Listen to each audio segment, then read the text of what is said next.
አንድ አፍታ ቆም በሉ። አዎ ልክ አሁን ይህንን ድምፅ እየሰማችሁ ባላችሁበት ቅጽበት ምናልባትም መንገድ ላይ እየተጓዛችሁ፣ ቤት ውስጥ ዘና ብላችሁ ተቀምጣችሁ፣ አሊያም የነገውን ዕቅዳችሁን እያንሰላሰላችሁ ሊሆን ይችላል። ግን በድንገት ያለምንም ማስጠንቀቂያ የሰማዩ ጠፈር እንደ መጋረጃ ከላይ እስከታች ቢገፈፍስ? ብሩህ የነበረችው ፀሐይ ብርሃኗን ብትነፍክ፣ ከዋክብት እንደ በለስ ቅጠል ወደ ምድር ቢረግፉ እና በሚያስገመግም የመላእክት የመለከት ድምፅ ዓለም ከመሠረቷ ብትናወጥ፣ በዚያች አስደንጋጭና የመጨረሻ ሰከንድ ውስጥ ምንድነው ወደ አእምሮአችሁ የሚመጣው?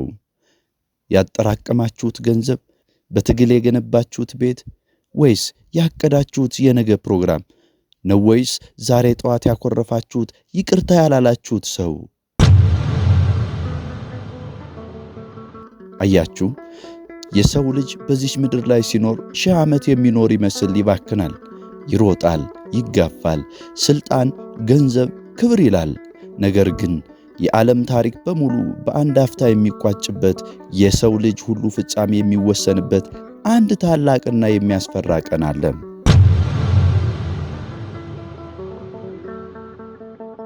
ያ ቀን መቼ ነው?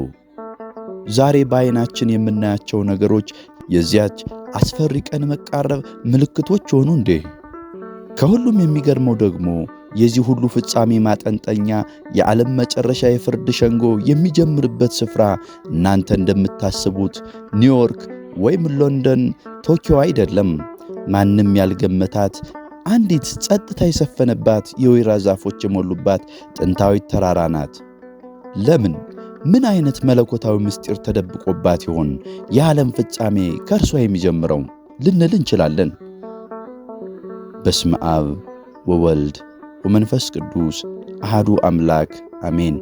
የተወደዳችሁና የተከበራችሁ ቻናላችን ቤተሰቦች እንደምን ሰነበታችሁ? ዛሬ ይዘንላችሁ የቀረብነው ተራ ታሪክ ወይም የተለመደ የፈጠራ ትረካ አይደለም። ዛሬ ሁላችንም ሳንወድ በግድ ቆመን የምንጠየቅበትን የማይቀርለትን የፍርድ ቤት በር በሐሳብ ልናንኳኳ ነው። በዐቢይ ጾም እኩሌታ በዚህ በታላቁ የደብረ ዘይት ሳምንት ማንም ወደማይቀርበት ወደዚያ ሰማያዊ የፍርድ አደባባይ አብረን እንጓዛለን።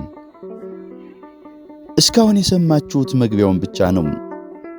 ቀጣዩ ክፍል ግን ዛሬ በገዛ ዓይናችን እያየናቸው ያሉትን አስደንጋጭ የዘመናችን እውነታዎች ከጥንታዊ ትንቢት ጋር እያነጻጸረ ልባችን በድንጋጤ በጥልቅ ተስፋም የሚሞላ ይሆናል። ዝግጁ ናችሁ? እንግዲያውስ ሌሎችን ነገሮች ትታችሁ አእምሮአችሁን ሰብሰብ አድርጉ። ወደ ምስጢራዊ ተራራ ቀጥታ ወደ ደብረ ዘይት እንቆቅልሽ እናመራለን።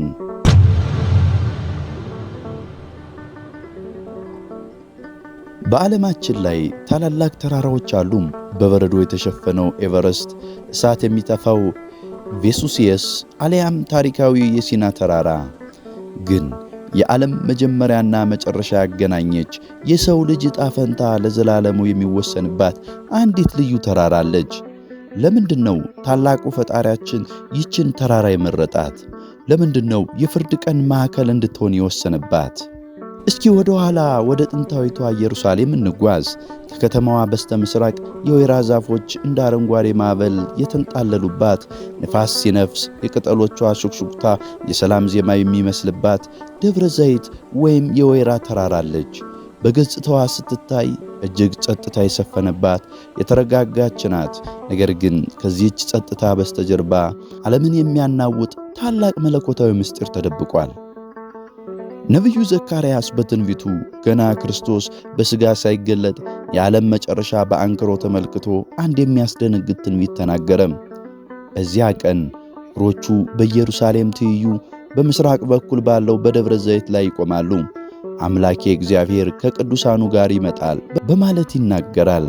እስኪ አስቡት፣ ኃያሉ አምላክ ሰማይ ዙፋኑ፣ ምድር ደግሞ የእግሩ መረገጫ የሆነው ጌታ በፍርድ ቀን እግሮቹን የሚያሳርፈው በዚህ ተራራ ላይ ነው። ግን ለምን ደብረ ዘይት? ጌታችን መድኃኒታችን ኢየሱስ ክርስቶስ በምድር በተመላለሰባቸው 33 ዓመታት ይችን ተራራ ዝም ብሎ አልረገጣትም።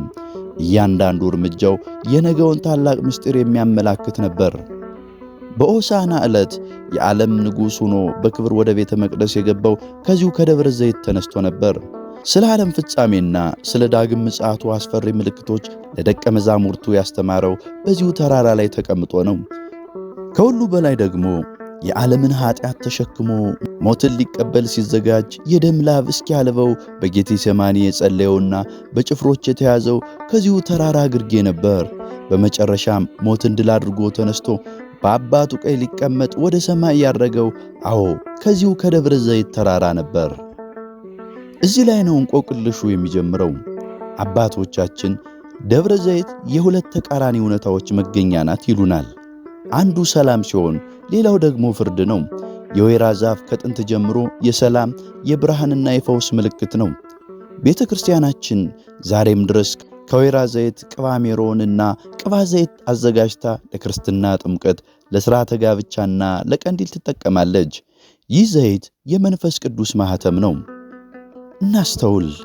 ታላቁ ቅዱስ ዮሐንስ አፈወርቅ ስለዚህ ምስጢር ሲያስተምር ምን ይላል መሰላችሁ? 5ቱ ሰነፍ ደናግልን አስታውሱ። መብራታቸው ወይም ሃይማኖታቸው ነበራቸው፣ ነገር ግን በውስጡ ዘይት በጎ ምግባርና ርኅራኄ አልነበረውም። ሙሽራው በሌሊት ሲመጣ ዘይት ፍለጋ ሄዱ፣ በሩም ተዘጋባቸው። ክቡራትና ክቡራን፣ እጅግ የሚያስደነግጠው እውነት ይህ ነው። የሰው ልጅ በፍርድ ቀን ለመዳን ክርስቲያን መሆን በመንፈስ ቅዱስ ማኅተም መታተም አለበት። ነገር ግን በስም ብቻ ክርስቲያን ሆነን የንስሐና የፍቅር ዘይት በልባችን ከሌለ ያቺ ደብረ ዘይት፣ ያቺ የሰላም ተራራ ለእኛ የእሳት ተራራ ትሆንብናለች። አባቶቻችን በምድር ሳለህ በንስሐ ዘይት ያልታሸህ ከሆነ በሰማይ የፍርድ ሸንጎ ፊት ስትቆም ጸጋ ይራቆታል ብለው ያስጠነቅቁናል። በሌላ በኩል ግን ተስፋው እጅግ አስደናቂ ነው። ቤተ ክርስቲያን ይህንን የደብረ ዘይት በዓል ስታከብር ቀቢጸ ተስፋ መቁረጥን ልሰብከን አይደለም። ይልቁንም ሙሽራው ክርስቶስ እየመጣ ነው፣ መብራታችሁን አብሩ፣ የፍቅር ዘይትን ያዙ፣ ለመጨረሻው የክብር ቀን ተዘጋጁ።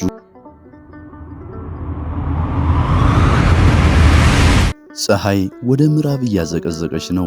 በደብረ ዘይት ተራራ ላይ ያቺ የሰላም ነፋስ የምትነፍስባት ስፍራ በአንድ ከባድ ጸጥታ ተውጣለች። ጌታችን መድኃኒታችን ኢየሱስ ክርስቶስ የዓለም ታሪክ ከፍጻሜው አሻግሮ እያየ ከተራራው ላይ ተቀምጧል። በዚህ ጊዜ ደቀ መዛሙርቱ ቀስ ብለው ለብቻቸው ወደ እርሱ ቀረቡ። በልባቸው ውስጥ አንድ ትልቅ ፍርሃትና ጉጉት ይርመሰመሳል። ጌታ ሆይ፣ ይህ መቼ ይሆናል? የመምጣትህና የዓለም ፍጻሜ ምልክቱስ ምንድን ነው? ብለው ጠየቁት።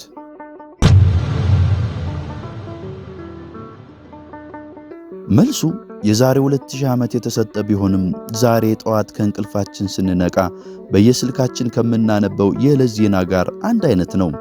ጌታችን ንግግሩን የጀመረው በአንድ ከባድ ማስጠንቀቂያ ነበር። ማንም እንዳያስታችሁ ተጠንቀቁ። ለምን? ምክንያቱም የመጨረሻው ዘመን ትልቁ ፈተና ጦርነት ወይም ረዓብ ብቻ አይደለም። ትልቁ ፈተና ማሳት ነው። እስኪ በደንብ አድምጡኝ። የዛሬውን ዓለም እዩት። ጌታችን ብዙ ሐሰተኛ ነቢያትና ክርስቶሶች ይነሳሉ፣ የተመረጡትን እንኳ እስኪያስቱ ድረስ ታላላቅ ተአምራትን ያደርጋሉ ብሎ ነበር። ዛሬ በየመንገዱ በየሚዲያው መንገዱ እኔ ዘንድ ነው፣ ፈውሱ እኔ ዘንድ ነው የሚሉ የሰውን ጭንቀት ለንግድ የሚጠቀሙ ስንት ናቸው? የፈጣሪን ስም እየጠሩ ነገር ግን ሰውን ከእውነት መንገድ የሚያሰናክሉ በዝተዋል። ይህ የመጀመሪያው የማንቂያ ደወል ነው። ቀጥሎስ ምን አላቸው? የጦርነትን፣ የረሃብን፣ የቸነፈርና የምድር መናወጥን ወሬ ትሰማላችሁ። ሕዝብ በሕዝብ ላይ፣ መንግሥትም በመንግሥት ላይ ይነሳል አለም። አሁን ወዳለንበት ዘመን እንመልከት። ዓለማችን በሰላም እጦት እየታመሰች ነው። የጦር መሳሪያ ፉክክር፣ የሰው ልጅ ደም እንደ ውሃ የሚፈስበት፣ ወንድም ወንድሙን በማንነቱ ምክንያት የሚያጠፋበት ዘመን ላይ ደርሰናል። ቴክኖሎጂው ረቆ ምድር ወደ አንዲት መንደር ስትመጣ የሰዎች ልብ ግን በሚያስፈራ ሁኔታ ተራርቋል። ግን ከሁሉ በላይ የሚያስደነግጠውና እያንዳንዳችን ጓዳ ድረስ ገብቶ የሚፈትሸው ምልክት የትኛው ነው መሰላችሁ? በአመፅ ብዛት የብዙዎች ፍቅር ትቀዘቅዛለች የሚለው የጌታ ቃል ነው። እስኪ ቆም ብለን እናስብ። ዛሬ ፍቅር የት አለ? በአንድ ጣሪያ ስር በአንድ አልጋ ላይ ተኝተው ልባቸው ግን በሺህ ማይል የራቀ ስንት የባልና ሚስት አሉ። ቤተሰብ በአንድ ማዕድ ዙሪያ ተቀምጦ እያንዳንዱ ግን በስልኩ ስክሪን ውስጥ ተቆልፎ አባት የልጁን የልብ ትርታ፣ እናት የልጇን ጭንቀት ማዳመጥ ያቆመችበት የቤተሰብ መዋቅር የሚናጋበት ዘመን ላይ አይደለንም? ሰው ለሰው መራራቱ ቀርቶ የሰው ልጅ ውድቀት ዜናና መዝናኛ የሆነበት፣ ጥቅም ብቻ ሰውን የሚያስተሳስርበት፣ አዎ ፍቅር የቀዘቀዘበት፣ የሰው ልጅ ልብ እንደ በረዶ የረጋበት ዘመን ነው። ቅዱሳን አባቶቻችን ስለዚህ አስፈሪ ዘመን ሲያስተምሩ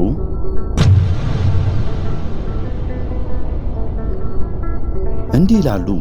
ፍቅር ከሰው ልጆች ልብ በወጣች ጊዜ ዓለም መቃብር ትሆናለች፣ ተፈጥሮም በሰው ልጅ ኃጢአት ምክንያት ታምጻለች። አያችሁ፣ መሬት ስትናወጥ፣ በሽታ ሲበዛ ዝም ብሎ የተፈጥሮ ክስተት አይደለም። ምድር በላይዋ ላይ በሚሰራው ግፍ እየቃሰተች ነው። ዳንኤል በትንቢቱ የጥፋት ርኩሰት በተቀደሰችው ስፍራ ይቆማል እንዳለው ዛሬ የማይገቡ ጆሮ የሚሰቀጥጡ ርኩሰቶችና ኃጢአቶች በግልጽ እንደ ጀግንነት የሚነገርላቸው ጊዜ ሆኗል። የአውሬው መንፈስ የስድብ አፍ ከፍቷል።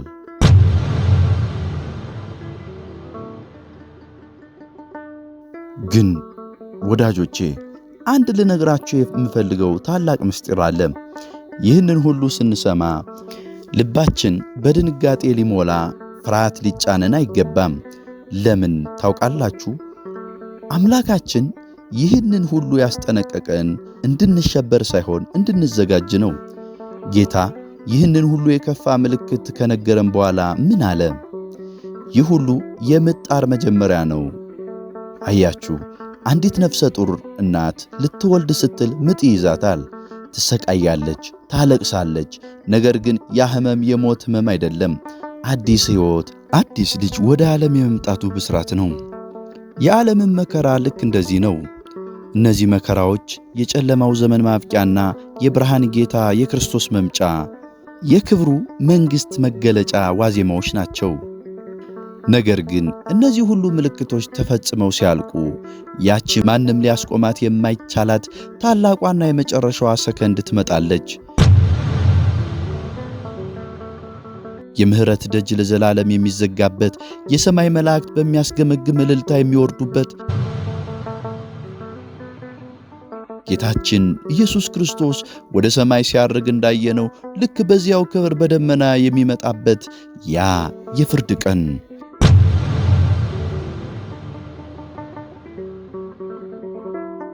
በዚያሽ ቀን ምድር ምን ትውጣለች? ሙታን ከመቃብር እንዴት ይነሳሉ? እረኛ በጎቹን ከፍየሎቹ እንደሚለየው የሰው ልጅ ሁሉ በሁለት ሲከፈል፣ እኛስ የየትኛው ጎራ እንቆም ይሆን? ዓለም የመጨረሻዋን ትንፋሽ የምትተነፍስበት ያቺ ሰከንድ እስኪ አስቡት። ሰማይ እንደ ቅጠል መጽሐፍ ተጠቅልሎ ሲወገድ፣ ምድር ከመሠረቷ ስትናወጥ፣ ተራሮች እንደ ሰም ቀልጠው ሲፈሱ፣ በዚያች ቅጽበት ከሰው ልጆች ጩኸት በላይ የሚበረታ አንድ ታላቅ ድምፅ ይሰማል። የመላእክት አለቃ የሆነው የቅዱስ ሚካኤል የመለከት ድምፅ። ያ መለከት ሙዚቃ አይደለም። ያ መለከት ለሰርግ የሚነፋም አይደለም። ያ መለከት ሞትን ድል አድርጎ የሰው ልጅን ከአፈር የሚቀሰቅስ የታሪክን መዝጊያ የሚያበስር መለከት ነው። በዚያች ቅጽበት ከታላቁ አዳም ጀምሮ እስከ መጨረሻዋ ሰከንድ የሞቱት ሁሉ ከአፈር፣ ከባህር፣ ከእንስሳት ሆድ ውስጥ ሳይቀር በአንድ ቅጽበት ተነስተው ይቆማሉ። አሁን ወደ ሰማይ ተመልከቱ። ጌታችን መድኃኒታችን ኢየሱስ ክርስቶስ ወደ ሰማይ ሲያርግ እንዳየነው አሁን ግን በሚያስፈራ ግርማ በሺህ አእላፋት መላእክት ታጅቦ በክብር ደመና ላይ ሆኖ ይወርዳል። ከፊቱ የሚነድ እሳት ይሄዳል። በዙሪያውም ኃይለኛ አውሎ ንፋስ አለ። ይህ ለምሕረት የመጣበት ልደት አይደለም። ይህ ለስርየት የመጣበት ስቅለት አይደለም። ይህ እያንዳንዱ እንደ ሥራው ዋጋውን የሚቀበልበት የአምላክ የፍርድ ቀን ነው። ጌታ በክብሩ ዙፋን ላይ ይቀመጣል። አሕዛብ ሁሉ፣ ነገሥታትና ገዢዎች፣ ባለጸጎችና ድሆች፣ ሊቃውንትና ተራ ሰዎች፣ ሁሉም ያለ አንዳች ልዩነት በፊቱ ይቆማሉ። እረኛ በጎቹን ከፍየሎች እንደሚለይ የሰው ልጅ ሁሉ በሁለት ይከፈላል።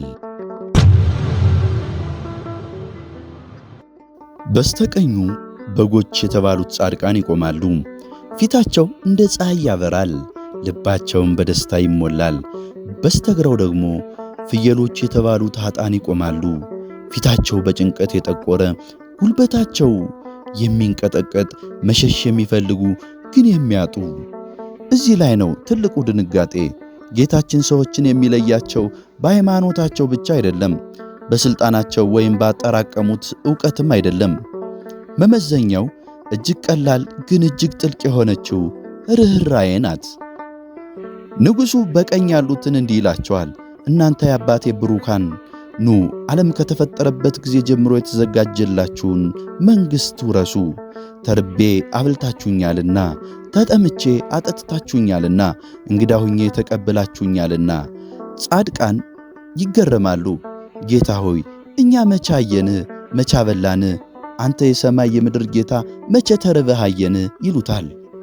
ያኔ ጌታችን የሚሰጠው መልስ በዘመናችን ላለን ክርስቲያኖች ትልቅ መርዶም ተስፋም ነው። ከሁሉም ከሚያንስ ከነዚህ ወንድሞቼ ለአንዱ እንኳን ስላደረጋችሁት ለእኔ ያደረጋችሁት። አያችሁ፣ ጌታ በየቀኑ በደጃችን ያልፋል። በቆሰለው፣ በተራበው፣ በታረዘው፣ በታመመው እንዲሁም በታሰረው ወንድማችን ውስጥ ተደብቆ ይለምነናል። እኛ ግን ፎቅ ስንሰራ፣ መኪና ስንቀይር፣ በድግስ ስንሰክር ጌታን በደጃችን አስርበነዋል። ታላቁ አባት ቅዱስ ዮሐንስ አፈወርቅ ስለዚህ ቀን ሲናገር ምን ይላል መሰላችሁ? በዚያሽ ቀን ጌታ ለምን አልጸለያችሁም፣ ለምን ጾም አላወረዳችሁም ብሎ አይፈርድባችሁም። ነገር ግን ተርቤ ለምን አላበላችሁኝም ይላቸዋል። ምክንያቱም ጾምና ጸሎት ለራስ ነው። ለወንድም የምታደርገው ርኅራኄ ግን የአምላክን ልብ የሚነካ የፍቅር መሥዋዕት ነው። ኃጥአን ግን በግራ በኩል ቆመው ሲከራከሩ ይታያሉ። ጌታ ሆይ እኛ እኮ በስምህ አጋንንትን አውጥተናል፣ በስምህ ተንበየናል፣ መቼ አይተንህ አላገለገልንህም? ጌታ ግን እንዲህ ይላቸዋል፣ ከእኔ ሂዱ፣ አላውቃችሁም፣ ተርቤ አላበላችሁኝም፣ በወንድማችሁ ሥቃይ ላይ ልባችሁ አራራም ይላቸዋል። ይህ ነው የደብረ ዘይት እውነተኛው መልእክት። ዛሬ የምንሰማው እያንዳንዱ ትንሽዬ ደግነት ወይም የምናልፈው እያንዳንዱ የግፍ ተግባር በዚያሽ ቀን በሚሊዮን እጥፍ ተለክቶ ይቀርባል። እና እናንተ አሁን ይህንን ድምፅ የምትሰሙ እስኪ ራሳችሁን ጠይቁ። ዛሬ ምሽት ያ አስፈሪ መለከት ቢነፋ እናንተ የምትቆሙት ከየትኛው ወገን ነው? በቀኝ ወይስ በግራ? በግ ተብላችሁ ወይስ ፍየል? ያቺ ቀን መመለስ የሌለባት ይቅርታ የሌለባት የመጨረሻዋ ሰከንድ ናት። በዚያሽ ቀን እናት ለልጇ፣ ባል ለሚስቱ አያዝንም። እያንዳንዱ የራሱን መስቀል ተሸክሞ ይቆማል። ነገር ግን ከዚህ አስፈሪ ፍርድ በኋላ ለጻድቃን የተዘጋጀ አንድ የማይነገር ክብር አለ። መንግሥተ ሰማያት የምትባል ዓይን ያላየችው ጆሮ ያልሰማው በሰው ልብ ያልታሰበው ያ ስፍራ እንዴት ያለ ድንቅ ቦታ ይሆን? እዚያ ስንደርስ ምን እናያለን? የዘላለም ደስታ ምን ይመስላል? የጻድቃን ተስፋና የምድራዊ ሕይወታችን መዳረሻ የሆነችው ያች አስደናቂ መንግሥተ ሰማያት ምን ትሆን? እስኪ በጉጉት የምንጠብቃትን የደስታ ከተማ ምስጢር እንፈትሽ። አሁን ከፍርዱ ሸንጎ ፊት ለጥቂት ደቂቃ ፈቀቅ እንበል። አእምሯችሁን ከዚህ ከሚታየው ከሚጨበጠው ከሚሰበሰበውና ከሚበሰብሰው ዓለም በላይ አንሱት። ከፍርዱ በኋላ ጻድቃን በብርሃን ክንፍ ታጅበው ወደ አንዲት ከተማ ይጓዛሉ። ያቺ ከተማ የሰው እጅ ያልሰራቻት የፈጣሪ ጥበብና ምሕረት የሞላባት መንግሥተ ሰማያት ናት። አባቶቻችን ተስፋ የማይታየውን አጉልታ ሩቅ አቅርባ የምታሳይ መነጽር ናት ይሉናል። እስኪ በዚች የተስፋ መነጽር ያችን ከተማን እንያት። እዚያ ስቃይ የለም፣ እዚያ እንባ የለም፣ እዚያ መለያየት፣ ሞት የለም። እዚያ ጥላቻና ክፋት፣ በሽታና ድካም ቦታ የላቸውም። ጌታችን በወንጌሉ እንደነገረን በአባቴ ቤት ብዙ መኖሪያ አለ፣ እኔ ባለሁበት እናንተም ደግሞ እንድትሆኑ ሁለተኛ እመጣለሁ፣ ወደ እኔም እወስዳችኋለሁ። እስኪ አስቡት፣ የሰማይና የምድር ፈጣሪ የብርሃን ጌታ አጠገብ ለዘላለም መኖር። ይህ ነው የደብረ ዘይት እውነተኛ ተስፋ። ነገር ግን ወዳጆቼ በዚህ ተስፋ ውስጥ አንድ የሚያስደነግጥ እውነት አለ። ዛሬ በዚህ ምድር ላይ ስንኖር ለሥጋችን ምቾት፣ ለዝናችን፣ ለፎቃችንና ለጥቅማችን ቀን ከሌት እንሮጣለን።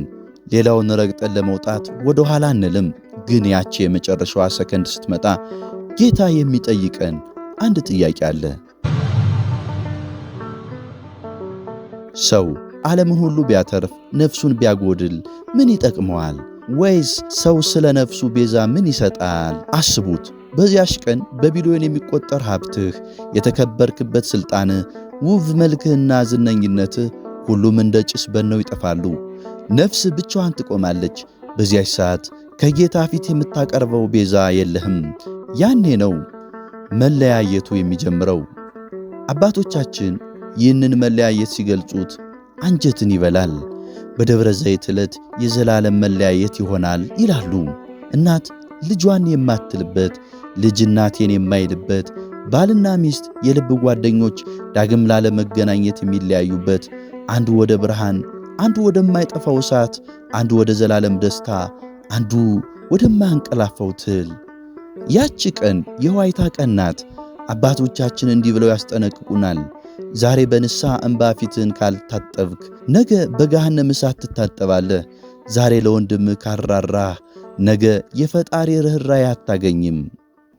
ድምፄን የምትሰሙ ወገኖቼ፣ የደብረ ዘይት ሳምንት ተራ የጾም ወቅት አይደለም። የደብረ ዘይት ሳምንት የነፍስ አንክሮ ጊዜ ነው።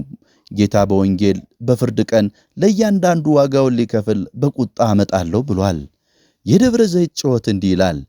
ተው ይላል ለጥላቻ፣ መለስ በል ይላል ለኃጢአት፣ ልብህን ክፈት ይላል ለርኅራኄ። ዛሬ አካሄዳችንን ከእግዚአብሔር ጋር ካደረግን ነገ በሰማያዊቷ ኢየሩሳሌም ተስፋችን ይፈጸማል። ዛሬ ግን አካሄዳችን ከዲያብሎስ ጋር ከጥላቻና ከክፋት ጋር ካደረግን በግራ ቆመን በዋይታ መኖር ግድ ይለናል። ያቺ ቀን ሳትመጣ፣ ያ አስፈሪ መለከት ሳይነፋ፣ የምሕረት ደጅ ሳይዘጋ ዛሬ ሰዓቱ አሁን ነው። ሕይወታችንን እንመርምር። መብራታችንን በዘይት በመልካም ሥራ እንሙላ። ጌታችን አምላካችን መድኃኒታችን ኢየሱስ ክርስቶስ በዚያች አስፈሪ ቀን በቀኙ ከሚቆሙት መንግሥቱን ከሚወርሱት ቅዱሳን መላእክቱ ከሚያጅቧቸው ብሩካን ወገኖች አድርገን። የደብረ ዘይት በረከትና ረድኤት፣ የምጽአቱ ተስፋና የመንግሥተ ሰማያት ናፍቆት በሁላችንም ልብ ውስጥ ይደር። ወስብሐት ለእግዚአብሔር ወለወላዲቱ ድንግል ወለመስቀሉ ክቡር። ይቆየን። አሜን።